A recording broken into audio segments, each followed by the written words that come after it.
Mana turagushimye, uri Imana nziza, uri Imana y'icyubahiro. Turifuza kugira umutima wari muri wowe Kristo. Turimo tukuramya, mwami tuzamura amashimwe yawe. Icyubahiro ni icyawe Kristo, kuko wahozeho kandi uzahora ibihe byose.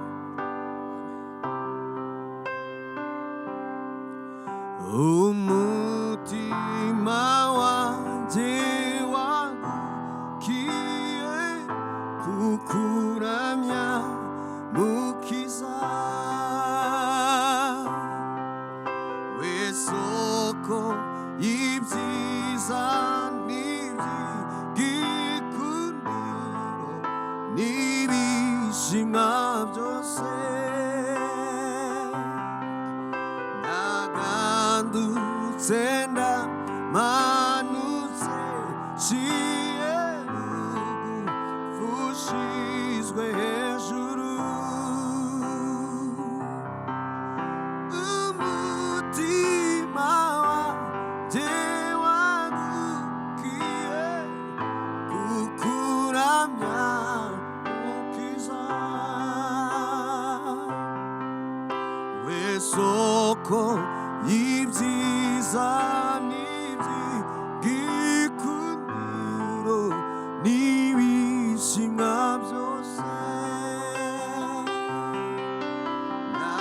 Ndagandutse ndamanutse nciye bugufi ushizwe hejuru. Urakwiriye gushimwa mwami w'igitangaza, izina ryawe rishizwe hejuru. Yesu we, urakwiriye gushimwa mwami w'igitangaza, izina ryawe ryamamare hose. Mwami urakwiriye gushimwa mwami w'igitangaza, izina ryawe rishizwe hejuru. Urakwiriye gushimwa mwami w'igitangaza, izina ryawe ryamamare hose. Mana urakwiriye amashimwe, icyubahiro ni icyawe mwami w'abantu. Ni wowe ukwiriye gusingizwa mu mahanga yose mwami. Ni wowe ukwiriye kuzamurirwa icyubahiro, imitima yose ni wowe ukwiriye kuramya. Shimwe mwami w'abantu, kuko ari wowe uganje Yesu.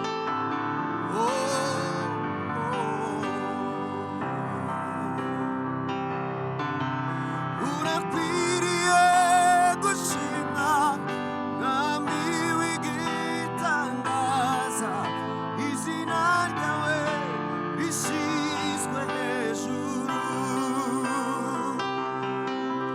Urakwiriye gushimwa mwami w'igitangaza, izina ryawe ryamamare hose. Urakwiriye gushimwa mwami w'igitangaza, izina ryawe rishyizwe hejuru.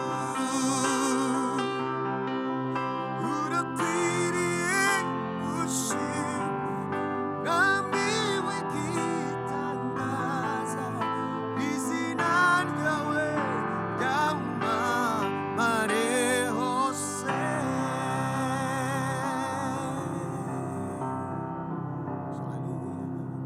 Tubahaye ikaze kuri Harvest Bible Fresh Rwanda Mahoko, itorero ryanjye n'umuryango wanjye, itorero ryawe n'umuryango wawe.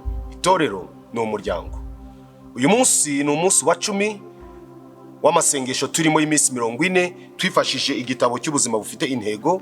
Igitabo gifite ikibazo nyamukuru kibaza ngo isi nyibereyeho iki. Muri iyi minsi 10 tumaze, ndagira ngo hari byinshi utangiye gusobanukirwa ku mpamvu ubereyeho ku isi. uyu munsi dufite isomo rivuga ngo umutima wo kuramya Imana. Ndagira ngo uzirikane yuko tufite intego nkuru ivuga ngo nkore bandebereho agomba kurangwa n'ubuzima bufite intego. Nkore bandebereho agomba kurangwa n'ubuzima bufite intego. Uyu munsi rero wa 10 tugiye kureba ngo umutima wo kuramya. Tugiye kwifashisha ijambo ry'Imana dusanga mu Baroma ibice 6 umurongo wa 13. Abaroma ibice 6 umurongo wa 13. Haravuga ngo kandi nimuhe ibyaha ingingo zanyu kuba intwaro zo gukiranirwa, ahubwo mwitange mwihe Imana nk'abazuki, n'ingingo zanyu muzihe Imana kuba intwaro zo gukiranuka. Haleluya. Kuramya bivuze kwitanga, to surrender, kwiyegurira, gutsindwa. Niyo mpamvu akenshi hari igihe iyo turi kuramya Imana mu iteraniro, ni byiza ko iki cyigisho cy'uyu munsi gihuye nuko turi ku cyumweru. Mu mwanya turimo turi kuramya Imana, urabona bamwe bazamuye amaboko, abandi bapfukamye, abandi wenda barambaraye. Ibyo byose ni ibimenyetso bigaragaza gutsindwa. Iyo umusirikare ari ku rugamba ari kurwana, rimwe na rimwe hari yaneshwa. Iyo aneshejwe, iki bigaragaza ko yaneshejwe no kuzamura amaboko. Kuramya bivuze kwiyegurira Imana, kwemera guca bugufi Imana igashyirwa hejuru, kwemera kuganzwa n'Imana. Satani impamvu arwanya kuramya ni ukwera ko adashaka ko Imana ishyirwa hejuru. Muri Harvest Bible Fresh Rwanda inkingi yacu ya kabiri kubakiyo turavuga ngo tuzamura izina rya Kristo hejuru mu kuramya kwacu. Bivuze ngo twe turabura, Kristo akagaragara. Haleluya. Twe duca bugufi, Yesu agashyirwa hejuru. Uwo no mutima wo kuramya. Icyo nicyo bisobanuye kuramya. Kuramya ni ugukora ibintu byose n'ubuzima, ni imibereho inezeza Imana, ni imibereho ishyira Imana hejuru. Hari imbogamizi 3 zituma abantu akenshi kuramya bibananira. Imbogamizi ya mbere n'ubwo to surrender, cyangwa kwiyegurira Imana, kwemera gutsindwa. Rimwe na rimwe bitera abantu ubwo, ugasanga umuntu arashaka kuba nkaho ari we ugenga ubuzima bwe.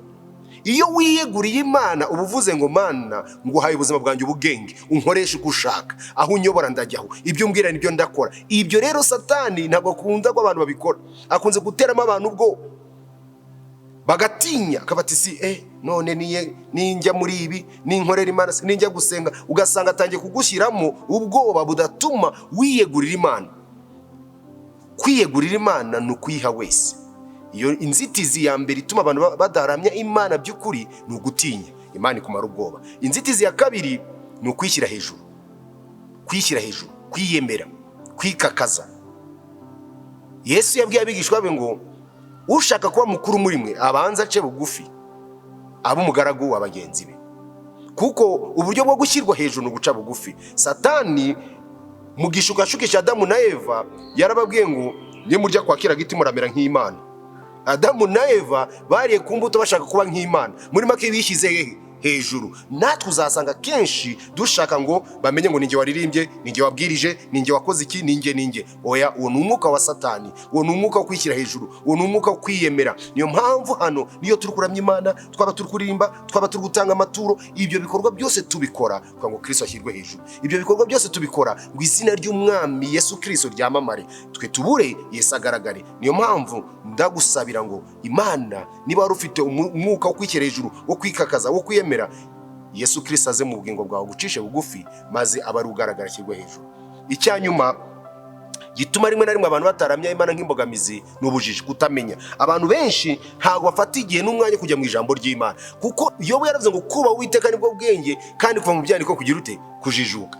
Ntabwo waramya Imana ukiri mu byaha. Muri murongo twasomye mu Baroma niho havuze ngo twere guha imibiri yacu ibyaha, ahubwo twiyegurira iki, Imana. Niyo mpamvu icyaha kidutandukanya n'Imana, icyaha gituma tutaramya Imana. Ndagira ngo nkwibutse ko kuramya bivuze guca bugufi, kwemera gutsindwa, Yesu Kristo agashyirwa hejuru. Niyo mpamvu mwene data mushishikariza ngo were kurangwa n'ubwoba, ahubwo urangwe no kwiyegurira Imana. Were kurangwa no kwishyira hejuru, urangwe no guca bugufi. Were kugira ubujiji, urangwe no kujijuka, uyoborwe n'ijambo ry'Imana. urakunzwe, Imana iguha umugisha, ibintu byose ukora ubikore ugambire ko Yesu ashyirwa hejuru. Gusenga kwawe, kuririmba, gutura, ubucuruzi bwawe, amashuri, ubuyobozi bwawe, igikorwa cyose cy'ubuzima bwawe, reka gihinduke igikorwa cyo kuramya Imana, reka gihinduke igikorwa gituma izina rya Kristo rishyirwa hejuru. Reka turebe kuri uyu munsi wa 10, ese ingingo nyamukuru tugomba kuzirikana ni iyihe?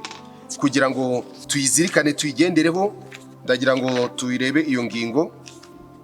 Gutekereza ku ntego y'ubuzima bwanjye. Ingingo yo kuzirikana: umutima wo kuramya ni ukwitanga. Umutima wo kuramya ni ukwitanga. Umurongo wo gufata mu mutwe ni Abaroma ibice 6 umurongo wa 13. Abaroma ibice 6 umurongo wa 13. Nugera mu rugo uyu murongo wicara usome, ukurikire wumve neza, kuko urudushikariza kwiyegurira Imana tukayikorera. Ikibazo cyo gutekereza: ni akahe gace k'ubuzima bwanjye ntari negurira Imana? Ni akahe gace k'ubuzima bwanjye ntari negurira Imana? Imana igushoboze, urakunzwe.